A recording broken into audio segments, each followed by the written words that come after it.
Hi, everybody. Welcome to another edition of Too Opinionated, where today I'm joined by actress Hannah Alline, who is returning. She was on once before on our Doom Patrol panel, and we loved her so much we had to bring her back. So welcome back, Hannah. Thank you for having me back.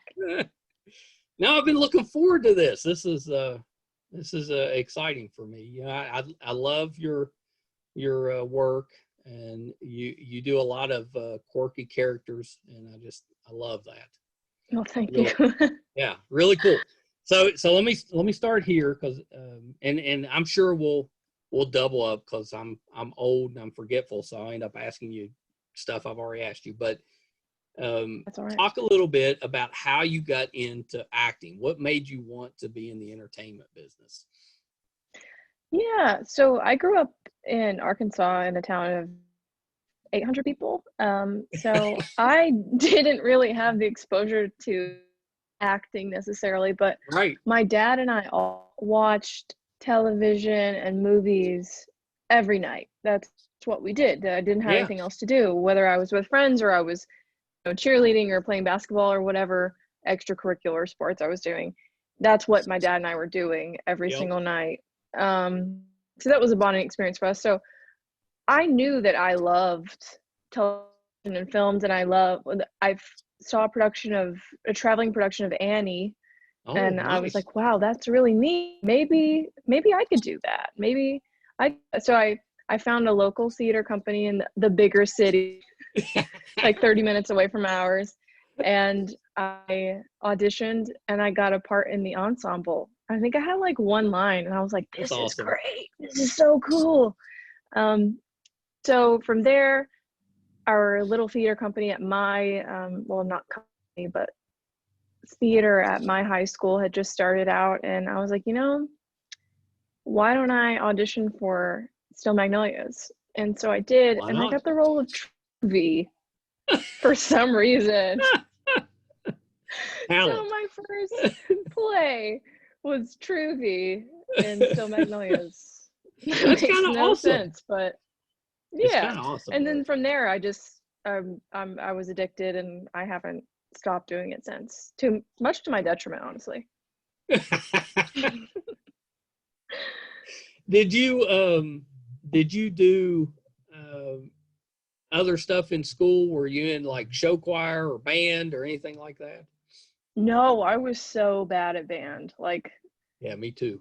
oh my God, but I wanted to be so good at it. I really did. I Right. really tried to be good at band and play the instruments, do the thing, be cool. I just wasn't.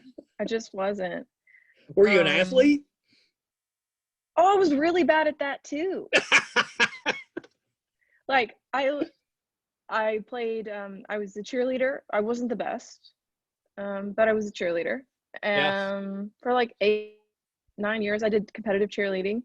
Still wasn't the best. Yeah, was never the best at that. And then I did basketball. I played basketball for, God, 8 years of my life, and I was still like just not good at it. And then I found acting, and I was like, oh, this is something that I can excel in, or that I can do this, and I don't have to be perfect, but I can learn this. I can do this.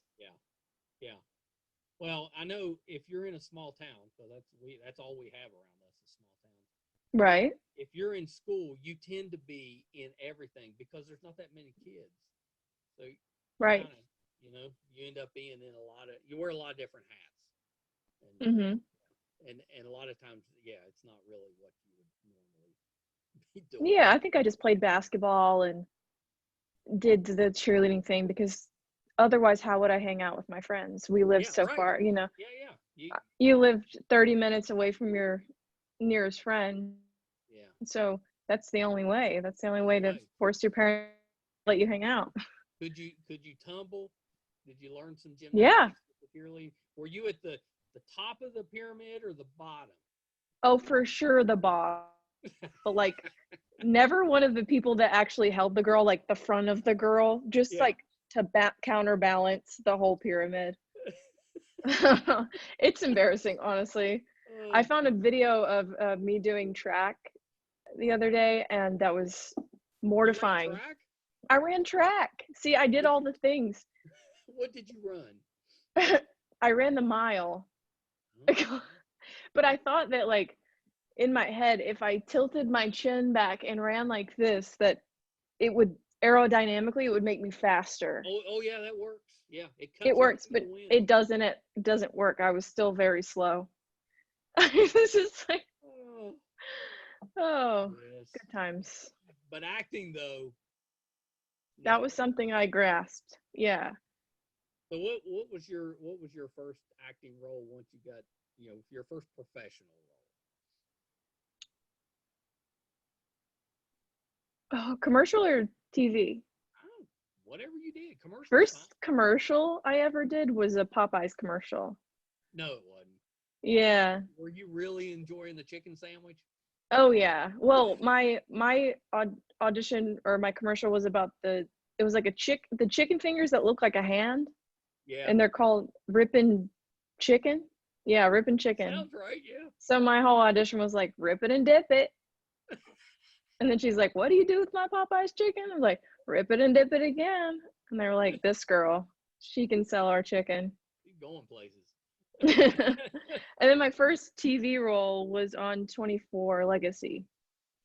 Oh, you're right. That reboot of 24. Yeah, Yeah. the reboot.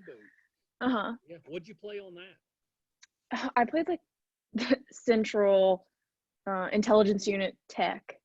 Oh, very So, nice. just giving the information, I being could see that. nerdy. I could see that. Yeah. Yeah, that's kind of cool. That's not a bad first gig, though. That's pretty No, good. it was a great first gig. Yeah, that's pretty good. Yeah, I got pretty lucky on that one. Just Yeah. Yeah, I'd been an office PA for a long time, and they had a last minute role that they really needed to fill, and I was like, "Hey, you were I there. I can do it. I can do this." And they gave me a shot. That's awesome. I know. I felt really grateful that day. So, Do it your worked out. friends make fun of you for the Popeye commercial? Do they like throw your line back at you? No, I don't even know if any of my friends now because I live in Atlanta now, then I lived in New Orleans, but I don't think any of them have ever seen that commercial. I'm gonna find it. I will find it. Go and find it. I found a copy of it. It's very blurry. I can't get like a clear of it. I'm gonna find it. I'll get it for you. That's what I do. Or don't. Or don't. Oh shoot. So I read that. I mean, do you do some stand up? Are you doing some comedy? That to me is a little terrifying. It's something I would love to be able to do, but Mhm. that has to be a little scary, writing your own material and then going up and hoping that somebody finds it funny. Oh my God. The first few times I did stand up, I could feel my heart beating in my brain. Like Yeah. that's how visceral it all was. I was just terrified that I was gonna. I think my biggest thing is feeling stupid in front of people. And Yes. it's like a complex from I being know from that. I Arkansas. know You're that like feeling well. you're terrified of Yes. feeling stupid. So writing your own material and then getting on stage and then saying how you feel or what you think is personally funny to an audience is really scary. But the first time I did it worked. I think it's just my dry take on things, and I found a different rhythm with stand-up comedy recently, but I enjoy it. I used Yeah. to be terrified, but now it's just more like I have nothing to lose. I've broken Well, yeah. myself down enough. I bet you're great at it. Have you done? We're friends with some comics, and they've been doing the Zoom comedy shows. Have you done any of those yet? I haven't, no. Yeah. Yeah. We got to get you hooked up on that. All right. Well, let's do it. I hear they're odd. They're very odd, and some of them go really well. But I've been to a few that we're friends with the guy. He played one of the Geico cavemen, John Lear, and he writes some of his own stuff. But he hosts some of these Zoom comedy specials, so he invited us to come watch. So we watched, and they brought this woman comedian on, and she was really funny. But she had a bad internet connection. No, So no. she would start her jokes, and every time she'd get to a punchline, she would freeze, which was hilarious. But we never heard any of her punchlines. Well, So it's funny because you didn't know that was her punchline, that's right. That may have been right? completely plain. That's what I That told was John. I was like, I hope she is telling people that was the joke. that was her whole bit. That was the whole bit. She was like, I don't even want to write punchlines. Quarantine has broken me down. I'm just gonna make my internet freeze. Yeah, and that's it. And that was everybody thought it was hilarious though. So well, it worked out. That was pretty good. Plus, they felt sorry for her because in those you have the running audience commentary runs down the side and stuff, and that was everybody was feeling very bad for her. So I was like, well, she can't lose. It's like they thought it was funny, and they also felt bad for her. Yeah, win-win. Win-win. So what made you decide? What made you decide to do comedy? What was that like that first time? You're like, okay, some of this stuff's funny. I'm going to do it. Man, I'm trying to remember. Oh, there was a stand-up comedy class that my friend was teaching, and I was like, oh, is this worth it, a stand-up comedy class? Because everybody's funny is their own funny. Right. And so I didn't want to get into a class and then be taught some sort of system or breakdown of how you write a joke, and then that gets stuck in my brain and I can't break out of it. But actually, it was really good for me because he didn't give us a set way to write a joke. He was just like, I just want you to write, and then we're going to talk about what you wrote and figure out how to make it a joke. I like that. And so, yeah, it worked out for me pretty well. Sorry, I have these like gnats flying around. I swear my house isn't that gross. That's okay because I've got them here too. It's just part of this damn year that we're stuck with. Right. The plague. And so I took that class, and it was really great. And then I went in Atlanta, there's a place called the Punchline, and I did my first set or my second set there. And turns out that night was like a competition night, and I was top 3 to go to the next round. And then I went to the next round. It was just like 3 of us that were battling against each other. And I was like, I'm going to write all new material in 2 weeks. I'm going to be super new, super fresh. Everyone's going to love me. I go up and I forget all of my punchlines. Oh, no. And so I'll just say the setup, and then I'm just like, yeah, cool. And then you could hear the crowd being like, oh no. Oh no, this girl. I left that night. I think I was the second one to go. I left, and I just grabbed my purse and I went back to my car and I cried, and I was like, yeah, I'm never doing this again. This was terrible. Why would I ever put myself in this position? But as self-deprecating as I am, I did it again. Yeah. And again and again and again. So. Yeah, that's awesome. That's how I would do. Yeah, I would be that way too. I'd just use it. The next time I went up, that's what I'd be talking about, was how terrible I was. Yeah. Yeah, people love to hear how terrible you are at stand-up comedy. Right? I think people love to hear misery in any form if it's funny and not happening to them. Right. Yeah. Well, all misery is a little bit relatable. Yeah, that's right. It is. It is. Everybody's been through something that they can relate to. Mm-hmm. Now, I'm very, very impressed with that. Now we have to get you a special on Netflix or Comedy Channel or something. Oh, God. I'm not at that place yet. No, it's one happening. day. It's close. Yeah, right maybe. There.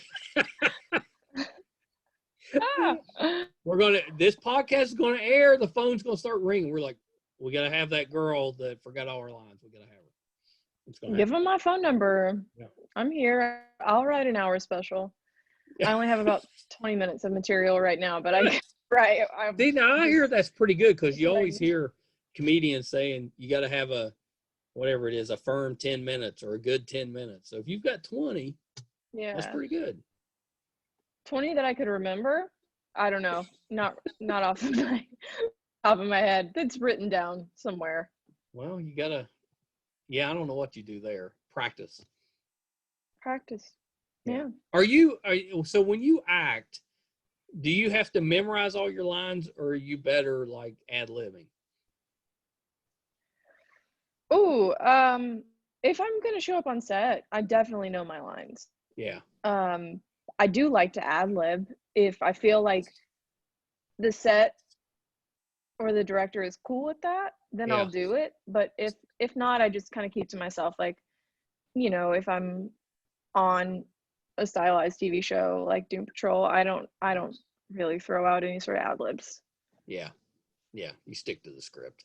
Yeah, I think stick I to the would be script. terrible at the ad lib part. I could memorize, and not that that doesn't mean I would act good, but I would remember Hmm. the lines. Take you an improv class. Oh my gosh, no way. I'll leave that to Brett. No way. It sounds terrifying. No, thank you. It is. It I'll is. leave that to the professionals. I've done a lot of improv, and I think that improv is more terrifying than stand up, even though you're in a group situation. I had Allison Dunbar on, who is working on Last Saturday Night with us, and that's she's an improv person, and I was telling her the same thing. It terrifies me. So Hmm. she made me go through an improv exercise with her, right? And she was hilarious. I was terrible. That's my wife came and she's like, I listened to some of that through the door. I was like, yeah, what'd you think? She's like, not too good. Oh no, your Too wife good. is so supportive. I was like, oh yeah. Well, I was like, well, it must have been bad then, because normally she would say something. She'd be like, "Yeah, you're great." Yeah, Yeah. but it must have been bad. But she got me. She said, where are we? I said, well, okay, we'll be in the library. My son's a Hmm. librarian, so we'll be in the library. So we're just having a conversation in the library. We're supposed to both be working in the library. And in the middle of the conversation, I'm talking, saying whatever nonsense. And she, under her breath, goes, I love you. And it just killed me. I was just done. I was like, you win. I was done. That Oh. just completely derailed me. But I don't He's know. like, I'm impressed with all of you that can do that. "Oh, thanks." And just kind of play off each other. When you have somebody Hmm. like if you had somebody say that to you, I'm sure that you would have a comeback that would be hilarious. I did not. It was just I was done. I was done. So I'm very impressed It could with just be as simple as "You too," and then like, you. so the smoothie we had this morning. Yeah. See, that's it. I should just come back with something really, or I could have just, I thought, that's my problem though. Later, I'm like, oh, I could have said this. Mm, I should have just reacted like, I overreacted to it, just freaked out. And then that's a good reaction. Yeah. yeah, I think that could have been good, but it's easy to say that after the I tend to underreact to things. fact. Oh. That's pretty good. That's pretty good. So I wanted to ask you about. Let me get to that. You've done. I usually don't have to look, but I had to cheat because the name is out there a little bit. So you've done some writing, which is really cool. And I wanted to ask you about the one I saw was Springer. Yeah. Which one? Rumspringa. Rumspringa. Tell me about that. Yeah. Well, it could be Rumspringa. Ways to pronounce that. So do you know about Rumspringa in No, general? I was hoping you So could explain it to me. yeah, of course. So Rumspringa is a rite of passage as an Amish teen. So Oh, okay. you are given a year. Sometimes they come back to church, but you're given a year to explore This is the they kind secular of they life. push you out to the world, right? You're supposed to be Yeah, it's your exposed to the world. choice. Yeah. Okay. I have It's your heard of choice, this. and you're allowed to go and explore the secular world and see if that's what you want, if that's the world you choose. But most Amish teens go back to their church and to their families. Okay. So the I wrote a dark comedy on Rumspringa. It's definitely a farce on what Amish culture actually is and Right. represents, because I obviously think Amish culture is great. Like Sure. I have no ill will against Amish culture. So But it's you're dark comedies about two teens. Yeah, two teens on Rumspringa who are dealing with their sexuality and puberty and how they internalize that or how they don't. Yeah. That sounds like it could be really good. Yeah, I've never seen anything like it. So we Did just you started act submitting in it it to as some film well? festivals. I did, yeah. Oh, I want to see it. Yeah, that was my next question. Have you submitted to some film festivals? We have, yeah. We got into Atlanta Women's Film Festival and No Budge, which is one of my favorite film festivals. It's an online indie film festival. Yeah, that's awesome. Yeah, that's that's really just cool. recent, so we'll see what comes of it. Yeah, I'm excited about it. I want to see it. You have to keep me posted I'll on send it to you. Yeah, send it to me. I'd love to see that. Yeah, I love the film festivals. We got a chance to go with Jennifer to Sundance this past January, like right before they shut everything down. We spent a week at and that was a really neat experience. You know, it was right. And how many films did you get to see? That's the big one. We only saw a couple. We went to a lot. They're expensive, right? They are, and it's hard to get tickets. Yeah. But we saw a couple, but we went to a ton of parties. You know, there's pre-parties, there's after parties. We were at a lot. We met a lot of people. All the parties, which was all the alcohol, all the food. So that was kind of neat. But that's a big one. Yeah, that's a big film festival. There's a lot of really good smaller ones, and it's neat. And if you watch some of that stuff or you're involved with some of that, you can find some really good. There's so much good material out there that isn't, being used with that stuff. It's so hard to bring something, from kind of to fruition where you get a large audience to watch it with that. And I don't know what the answer is to that, but you'd think with there's so many streaming services and all of this media out there, and it's still so hard to get anything made. So I'll cross my fingers for you because it sounds awesome. I would go watch that. Thanks. Yeah. Yeah. And I think Amazon did something this year where they took did some of the South by Southwest films. Yes, they did. And displayed they showed those, which I thought was really neat. And I think that I would love for that. And I think we need to do that. Let's make it happen. Yeah, let's make it happen. No, you have to send me that. I want to watch that. That's I'll send it to you.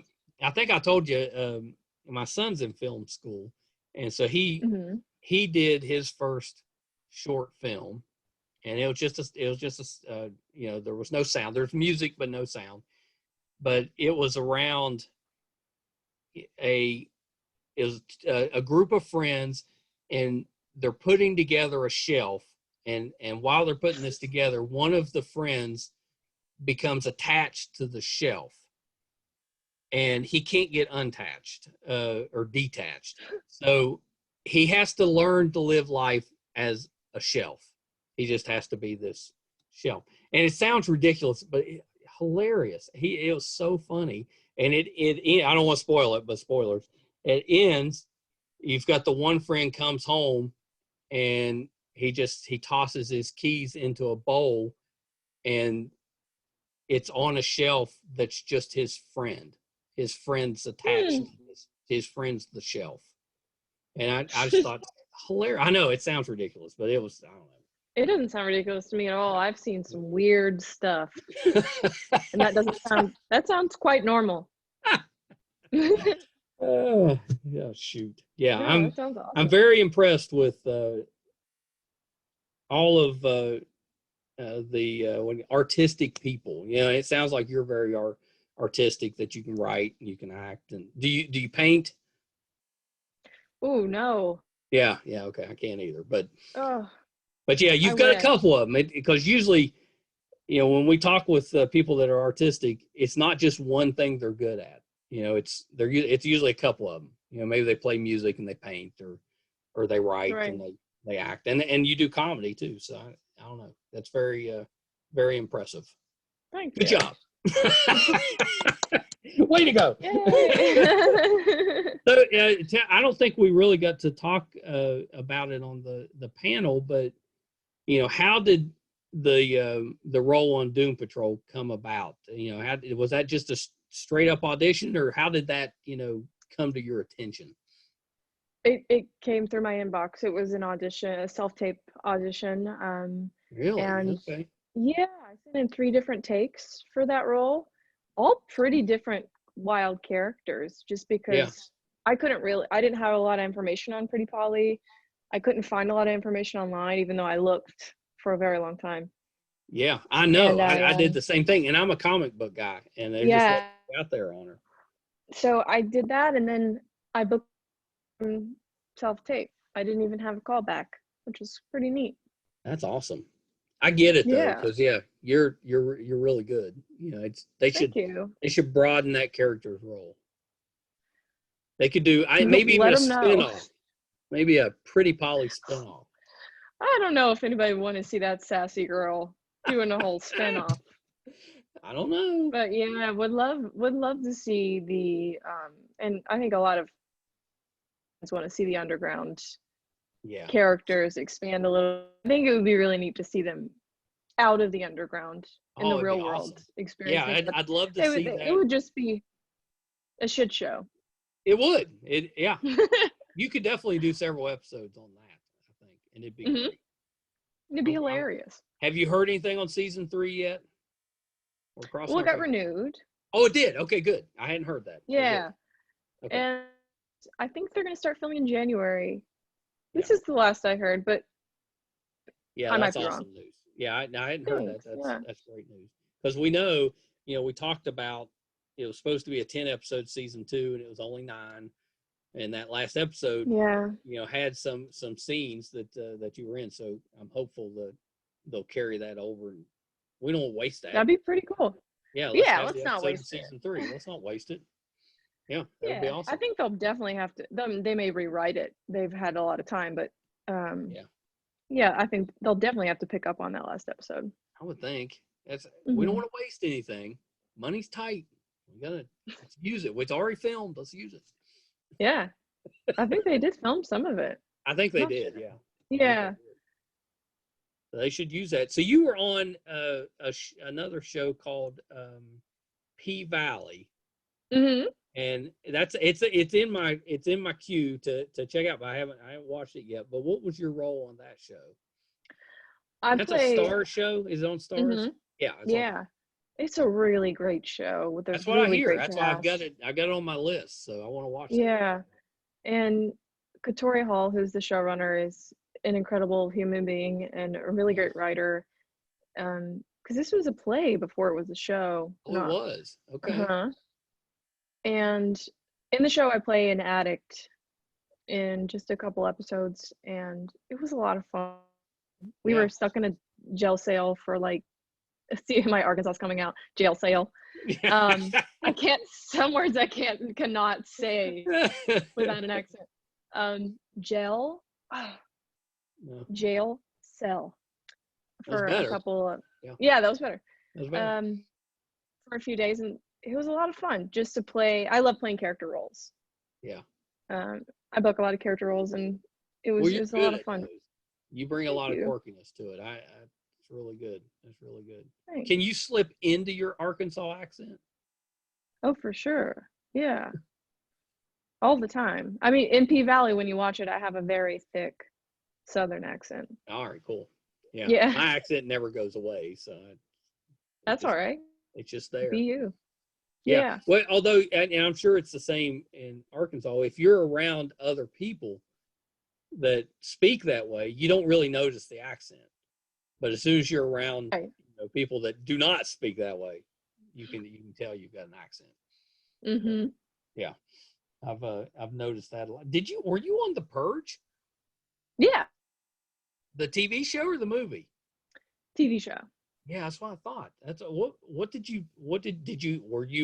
you purged? What happened to you? Oh, man, they wanted to purge me. That was kind of how they were setting it up.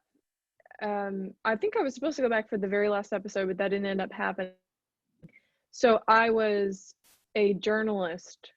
Yeah. Kind of like an NPR type journalist who was exposing some truths to the system of the purge, and people didn't like that. They didn't like that I was speaking out against it.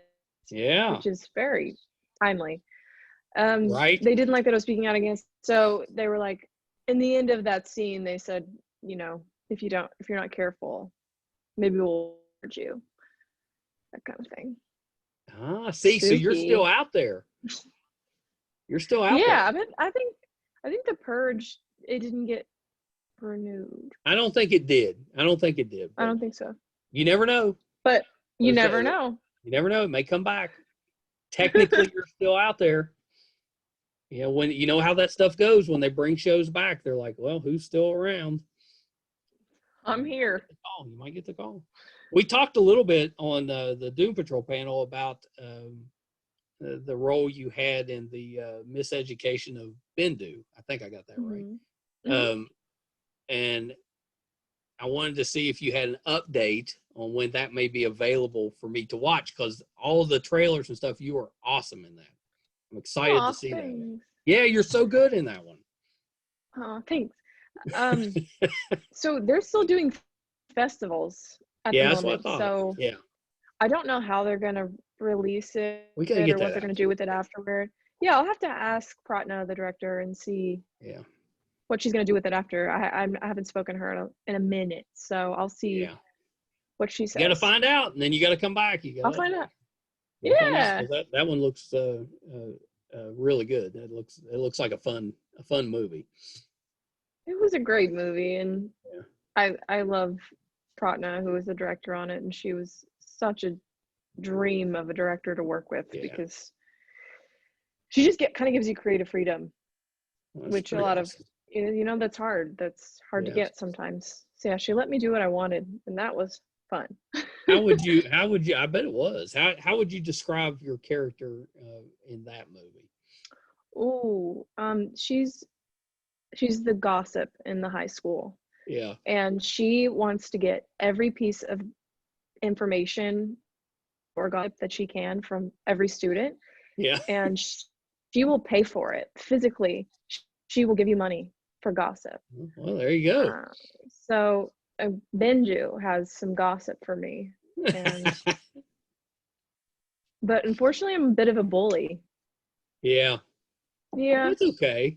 It happens. It happens. It happens. That was probably a fun role to play, though. Oh, it was so fun. I was so weird, and I just really like to be my authentic weird self. Yeah. And obviously you're not a bully, so that would be kind of fun. I mean, who are you saying I'm not a bully? Hey. So we're producing this audio drama called The Last Saturday Night, and everybody should check it once. Finish the interview first, but then go check it out. It's going to be great. Has a wonderful cast, and it's written by Jennifer Nash, who's really talented. Right, she was a great actress, but a really talented writer. So she has been gracious enough to allow me to have some input on some of the casting. And so the first name I gave her was Hannah. Got to get Hannah. I think she would be awesome. And so she said, "It's like, okay, I'll check out some of her stuff." And then it wasn't an hour later, she sends back. She's like, "Oh my gosh, she's amazing." Like, there you go. So I was so happy to have you have a part. So what is this the first? Well, I guess it's not the first audio work you've done, is it? Maybe it is. I think it is. All right. I don't do a lot of see, that's a resume builder. Podcaster. Yes. That's a resume builder. What character are you playing? I'm playing Izzy. Izzy, yeah. And so describe Izzy a little bit. She's a daughter who is just recently found a boyfriend, that Ooh, she's very excited about. She's kind nice of job, starting her Izzy. life anew. Yeah. Yeah, yeah. I heard a little clip of your session or your recording session. It was awesome. It was awesome. I'm excited to hear the finished Me too. product. You know, I may have told you I got to act with Ed Asner. It was not awesome. He was awesome. That is amazing. You know what was funny about it is I've got it's based on a story that I had told Jennifer that happened to me in a hospital. And so I was thrilled to death to get to do it, but nervous because I'm not an actor. And there's a part of it where I have to get emotional, and that was very difficult. You know, but I had a lot of help, and I got there. I got it. I got through it. I don't know if it's good, but I got through it. So Jennifer sends me a note a couple days later, and she says, "There's a problem with Ed's sound quality. There's a buzzing or something in the background." I was like, "Oh no!" She's like, "Oh no, you know, we're gonna have to do his part again." I was like, "Oh, that's terrible. You know, Ed's, you know, you don't want to bug Ed, make him come back in. That's terrible." Well, then she sent back a little later, and she's like, "Well, good news." She said it wasn't Ed's part that had the buzz; it was yours. Oh no. I was like, "Well, that is good news, except now I have to redo my part." And I was like, "I don't know if I can get there again." That's, you know, there's only so many times I can go to that well. I may have You're an used, actor now. oh You've no, got this. I don't know if I can. I'm gonna try though. Do But you you know, have to part of the reason do I you have got to do it there, again? I got to do mine again. But part of the reason that I think I was able to get to kind of an emotional spot is because I was playing off of this great acting job that Ed Asner was doing. You know, he was so believable as this frail older gentleman who was a little bit emotional that I got emotional. I could see it. So hopefully whoever they got me reading with now is they're gonna have to bring it in order to get it You've out. got it. Yeah. So Yeah. I don't know. We'll see. Do that sensory work. We'll see. I was like, well, how bad was it? Could we just say that, you know, something's going on in the background? I mean, it's a hospital. Maybe something's happening. Right? The hospital fluorescent lights. Yeah. Yeah, it could be. I'm going to mention that to her. I didn't come up with that. Could be anything. See? Yeah. Improv. Don't tell her I said it. Oh, yeah. Oh, she was tough because, you know, we're friends and we've been friends for a few years. So all I get to see is fun Jennifer. You know, I hadn't seen work Jennifer yet. So, you know, she came in work mode, and I'm being my normal goofball self, and she's like, "No, stop that. Time to work." I was like, "Oh man." I was like, okay. It was tough. I was like, I was very intimidated with work, Jennifer. Yeah, Jennifer's pretty awesome. You know, you got to work with her. She's pretty good. She's incredible. Yeah, Yeah. she's really great. Big fan of Jennifer. Same. You need to. I'll tell you what you need to. If you want to see, there's a ton of stuff Jennifer's been in acting wise, but the one you need to go look up because it's on Netflix is she did an episode of Full House where. Oh, cool. Yeah, she goes on a. Well, she's a friend. She's a friend of the oldest daughter, and she has a crush on the dad. So, and it's a hilarious episode. She's really good in it. All right, I'm gonna check it out. Yeah, I love her. Yeah, she's really good. Okay. Well, Hannah, this has been awesome. See, you came on. You said, I don't know if I can talk for 30 minutes, but you did it. I did it. I'm proud of myself. Yeah, you did great. You know, and I'm sure everybody's saying, well, we'd like more of Hannah and less of this ding dong talking to her, but whatever. That's what they get. That's what they get. You subscribe. This is what you get. Right. Like and subscribe. That's right. Like and subscribe. I've never been a YouTuber, but I don't know that anybody would want to listen to me for too long. Well, if you put stand-up on there, I would watch that. Thanks. Maybe Just I a will. thought. Just a thought. Yeah. You Okay. know, we do. My wife is on the festival board for the Capitol, Charleston. So every year they bring in music acts and comedians and stuff. So we need to bring you in. Put you up bring in. me in. You can. Well, I was gonna say we put you up in Charleston, but you can just come stay at the house. You can stay here. We'll drive you up there. Put on your All show. right. It'll be great. It'll be great. That sounds like some Arkansas stuff. Just come on down and stay at the house. We'll cook you dinner. We'll take you to the show. Ain't nothing. Show. You can do your funny stuff. But we should when it comes around. Not that they listen to me, but when it comes around to that time and they're always looking for acts, I'm gonna say I know one. I know a comedian. We'll bring you. I'll be here. They had to cancel this year. Oh yeah. Hopefully next year. Mm-hmm. This stuff's been awful.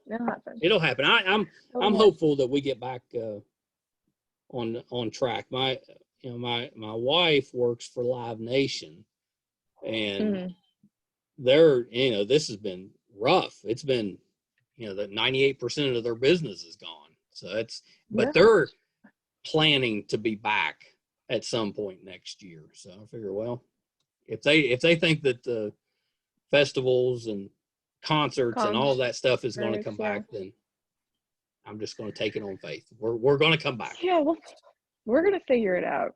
We're going to figure it out. Yeah. Hopefully. Fingers crossed. Thanks, Hannah. This has been great. Before you go, where can people find you? Yeah. Instagram at Hannah Alline, my name. Yeah. Yeah. Pretty simple. That's it. Yeah. Are you not? You're not TikToking? No TikToking. Yeah, me neither. I'm afraid of that. I'm not opposed to it. I'm not opposed to people watching TikTok or being on TikTok. I don't need anything else that sucks my time. Well, I figured, I don't know how long those things are. They're not very long, but maybe you could do a little stand-up and put it on there. I could, but I don't think you can sign up for TikTok anymore. No, I don't think so. Yeah. See, I went in and signed up. Yeah, I went in and signed up. Smart. Before, even though I had no plans of doing anything with it, just so I had an account. Maybe I'll take your account. You can have it. It's yours. Okay. All right. Done deal. All right, Hannah, you have to come back, especially after last Saturday night airs. I'd love for you to come back and all right, let's do it. Give us your thoughts on it, all that stuff. Who knows? Maybe we'll do a Facebook Live and then we can have questions and stuff. Okay, I'm there. I've only done one of those, but I'm sure we can figure it out. Okay. All right, Hannah. Thank you. All right, thank you. Talk to you soon. All right, bye. So that was Hannah Alline. Love her. She's so talented. I think she is one that you're going to hear so much more from. And, she's terrific. I'm so excited to see what she does next. I'm going to have to look up some of the comedy stuff because I bet she does have a dry sense of humor. It's probably hilarious. She's just really, really talented. So I hope you enjoyed that, and I hope you'll check her out on the last Saturday night. So when this interview is done, go over and check out the last Saturday night and give us a listen. It's a terrific cast. Along with Hannah, we've got Ed Asner, Sherilyn Finn, Eric Roberts, Charlene Tilton. It's written by Jennifer Nash. Chris Browning, who I just talked to earlier today, is on it. It's a loaded cast. So check that out. It's based on true stories around how people are dealing with the pandemic, and most of them are funny and heartwarming, touching. So I think you'll enjoy that. So please check that out. Obviously, Hannah and I talked about being a little nervous. Look at me. I'm sweating. I'm all glossy here. I need a makeup artist. Wonder if we can fit that in the budget. Speaking of budget, if you would like to help us out, if you would like to donate, we really appreciate that. You can go to patreon.com/MeisterCon. We'll give you some early access to some of our content. You'll get some bonus content. Even a few dollars can go a long way. We're in the process of building our podcasting studio, so we appreciate that. Check us out on Facebook under MeisterCon. You can go to our brand new website at meistercon.com. Brett has a terrific, funny, insightful blog on there, so you can check that out. It's really good. Thank you, everyone, for listening. Thank you to Hannah for coming back. That's very brave, coming on here twice. Very brave. We'll talk to everybody real soon. Bye, everybody.